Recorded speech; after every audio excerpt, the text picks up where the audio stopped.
안녕하세요. 반갑습니다. 국가유공자 길잡이입니다. 이번 시간은 월남 참전자분들을 위한 영상입니다. 월남전에 참전하셨다가 고엽제와 관련해서 여러가지 질병들을 갖고 계시는데, 오늘 나올 이 영상의 청구인은 대위로 전역하신 분인데 말초신경병과 허혈성 심장질환 그리고 고혈압도 있고 여러가지 질병들을 많이 갖고 계셨습니다. 그런데 말초신경병으로 신청을 했는데 6급 1항으로 판정을 받으셨고, 그 6급 1항이 너무 억울하다 하여 소송을 하신 내용입니다. 물론 제가 이 영상에서 허혈성 심장질환과 관련된 내용을 설명을 드릴 때 그 말초신경병과 관련된 내용은 따로 설명을 드린다고 했는데, 지금 그분 내용입니다.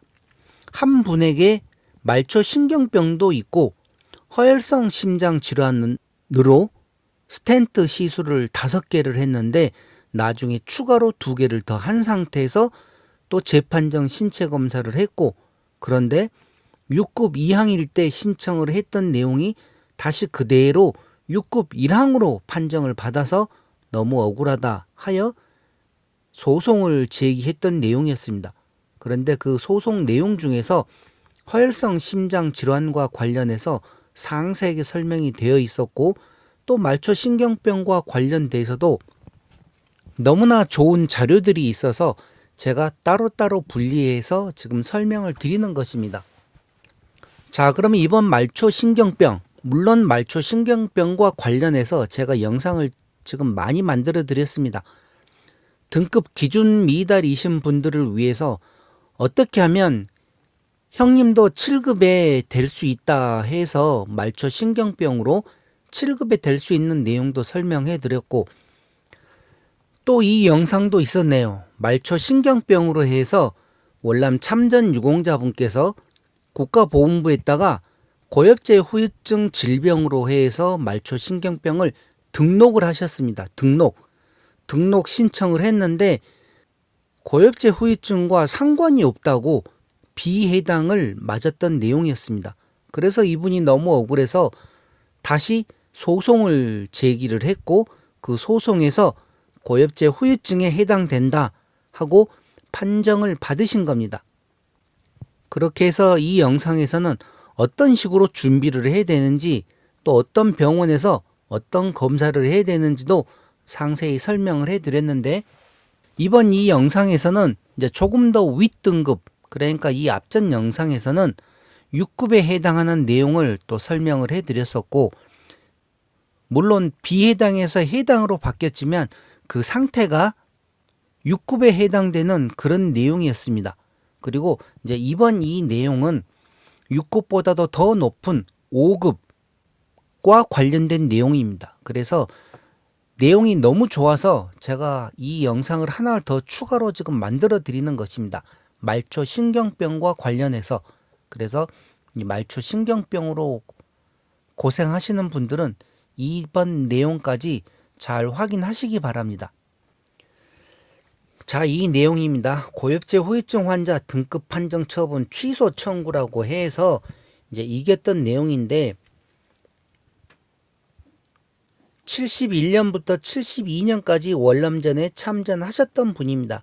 그렇게 해서 대위로 전역한 사람이었고, 허혈성 심장질환은 제가 이제 다 설명해 드렸고, 질병 2, 말초신경병과 관련된 내용을 찾아서 설명을 해 드리겠습니다.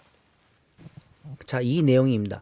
청구인이 왜 억울한가 하면, 청구인은 현재 장애 1급, 장애 요양 등급 1등급을 받은 상태이고, 공공의료원의 진단서상 양측 하지 및 양측 손, 근육의 위축 및 근약증 소견 보여 취업상 상당한 제한을 받을 것으로 사료됨이라고 기재되어 있으며, 공공대학교 병원의 소견서상 양 다리 전체 및 양 팔에 뚜렷한 근위축 및 근약증이 있음이라고 기재되어 있는 바, 청구인은 전신성 말초신경병으로 양팔 전체 또는 양다리 전체에 뚜렷한 근위축 및 근약증이 있는 사람으로서 상위 등급 5급에 해당한다고 보아야 함에도 불구하고 6급 1항으로 판정한 것은 위법 부당하다.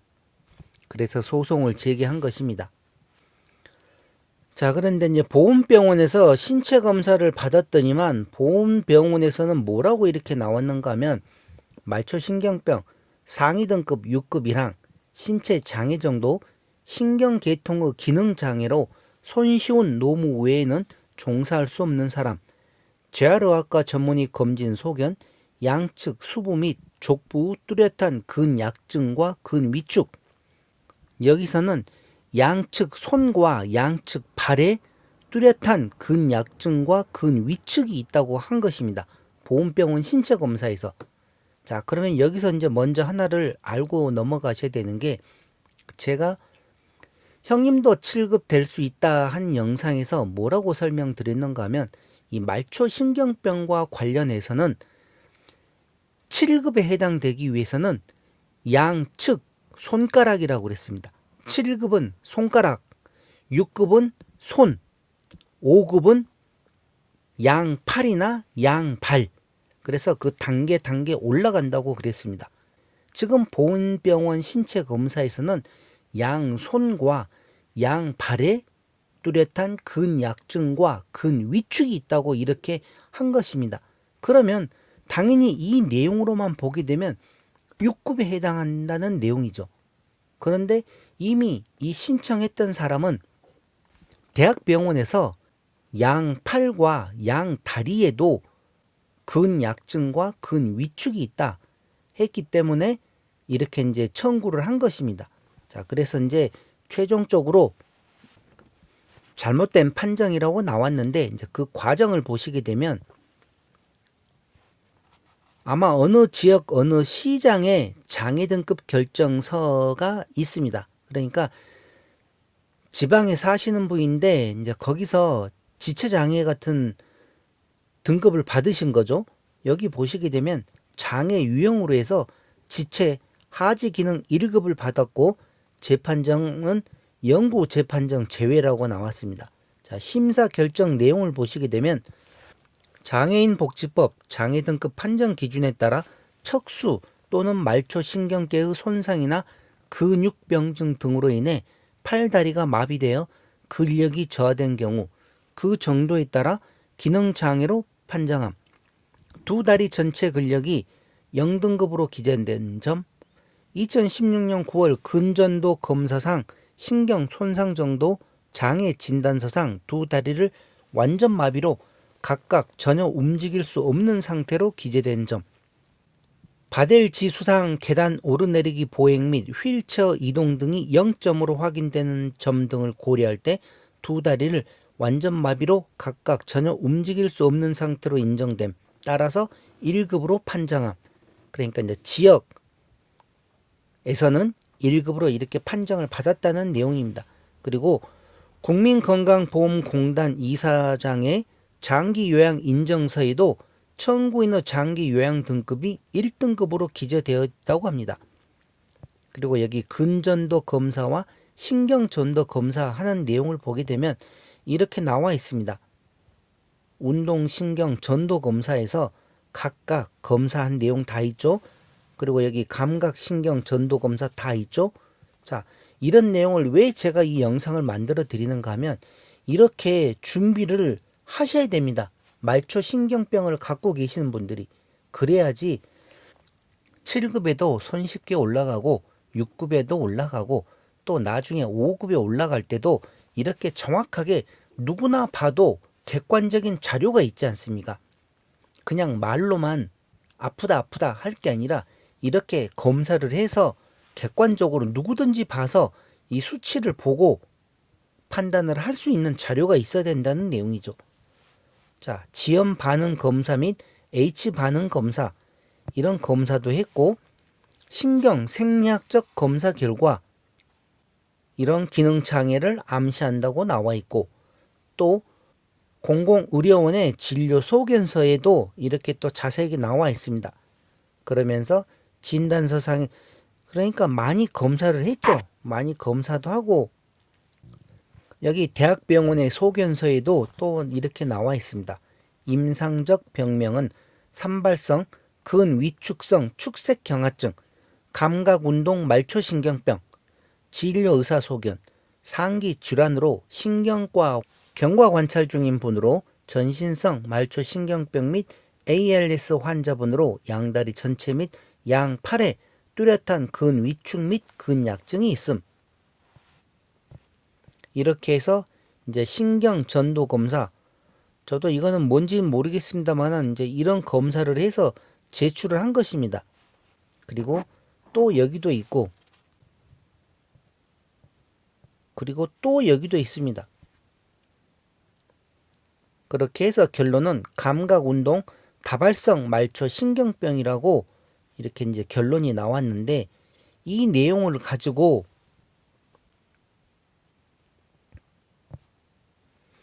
6급 1항을 판정을 하자 이제 이분이 억울하다 해서 지금 이제 소송을 제기한 거고,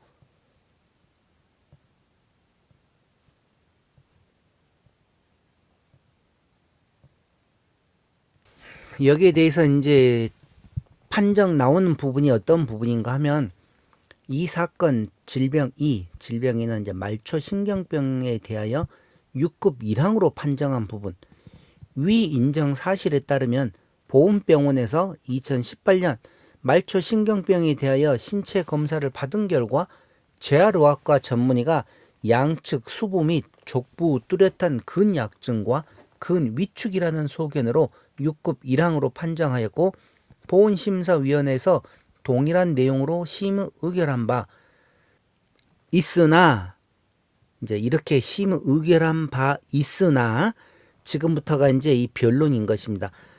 공공시장의 장애 등급 결정서상 장애 유형 지체 1급 두 다리를 완전 마비로 각각 전혀 움직일 수 없는 상태로 인정됨이라는 기록과 공공의료원의 진료 소견서상 양측 하지 및 양측 손 근육의 위축 및 근약증 소견 보여 취업상 상당한 제한을 받을 것으로 사료됨이라는 기록 및 공공대학교 병원의 소견서상 전신성 말초신경병 및 ALS 환자분으로 양다리 전체 및 양팔에 뚜렷한 근위축 및 근약증이 있음이라는 기록이 확인되는 바, 청구인은 전신성 말초신경병으로 양쪽 족부만이 아니라 양다리 전체에 뚜렷한 근위축 및 근약증이 있는 사람에 해당할 가능성을 배제할 수 없으므로 다시 한번 정확한 신체 검사를 거쳐 등급 판정을 하는 것은 변론으로 하더라도 이 사건 질병이 말초신경병에 대하여 6급 1항으로 판정한 부분은 위법, 부당하다, 잘못했다, 그런 내용입니다. 자, 그래서 이제 이렇게 판정이 나게 되면 아마 다시 이제 신체 검사를 할 것입니다. 신체 검사를 해서 보훈병원에서는 분명히 양손과 양발이라고 하였지만, 이 대학병원이나 또 다른 지자체에 있는 장애 등급 같은 경우 1급 받았고, 뭐 건강보험상에서도 또 1급 받고, 또 대학교 병원에서도 양손과 양발이 아니라 양팔과 양다리에 근약증과 근위축이 있다, 이렇게 내용이 있기 때문에 아마 이분 신체 검사 하셨으면 이제 5급에 해당될 수도 있다는 내용이죠. 그러면 또 종합 판정으로 해서 허혈성 심장 질환과 말초 신경병으로 해서 5급과 6급 이항이 모이게 되면 더 높은 등급으로 올라갈 수도 있고, 자세한 내용은 모르겠습니다만은 보면 그 돌아가는 상황이 대강 나옵니다. 자, 그래서 제가 이제 이번 영상으로 왜 말초 신경병을 이렇게 설명을 드리는가 하면, 여러분들이 이런 영상을 보시면서 잘 이해를 하셔야 되는 게, 그냥 한 병원에 가가지고 소견서 받고 진단서 받고 몇 번 검사해서 끝낼 게 아니라, 위탁병원 가시면 무료지 않습니까? 보훈병원은 가지 말고, 보훈병원은 가면 너무나 심한 환자들이 많아서 의사들도 어설픈 게 조금 약한 질병 가지고 가면 아이 그냥 정상입니다, 그렇게 얘기를 해버리지 않습니까? 그러니 내 몸은 소중한 겁니다. 나는 이렇게 아픈데 보험병원에 가가지고 대우도 못 받을 걸 뭐 하려고 보험병원 가서 진단서를 발부를 받습니까?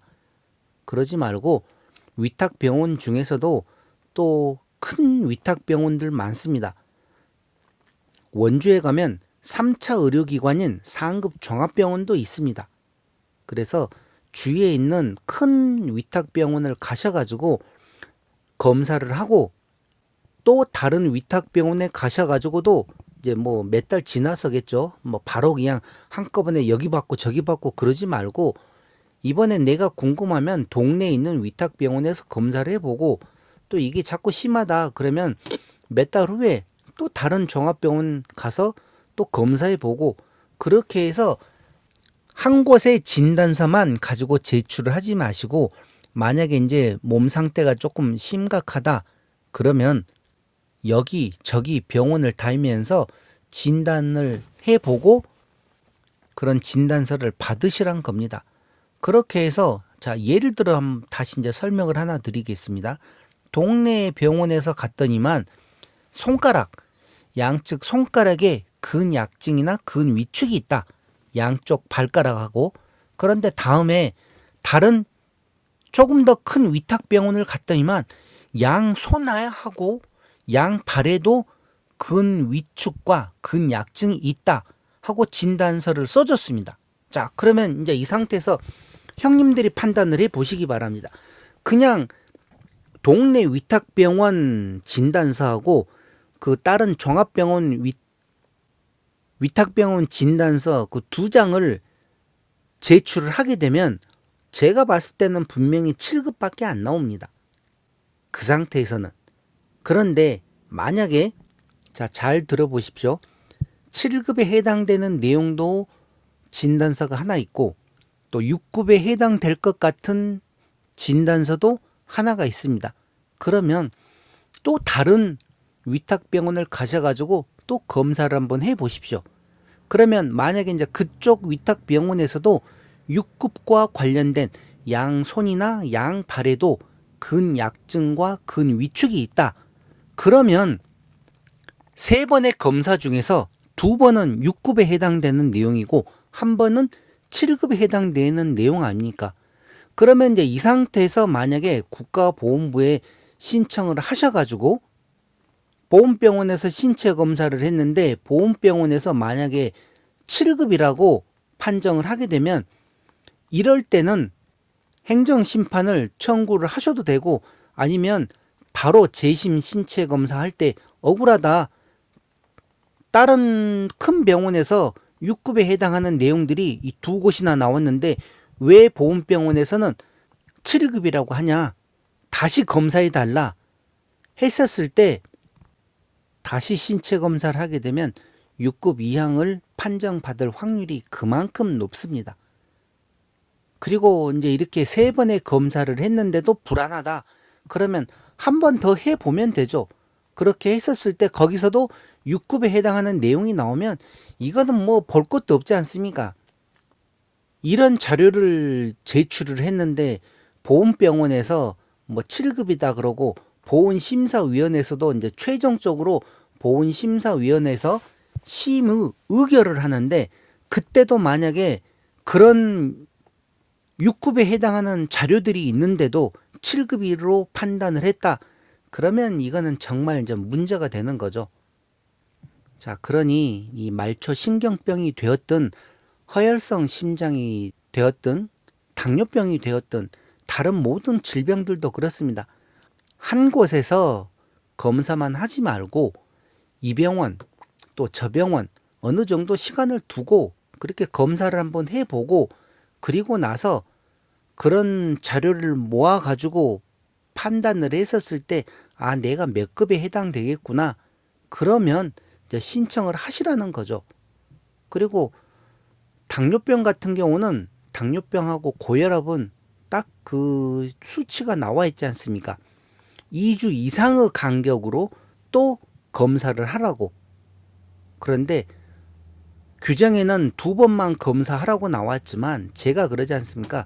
2번 하지 말고 3번도 좋고 4번도 좋고 그렇게 해서 확실하게 해가지고 신청을 해버리라고.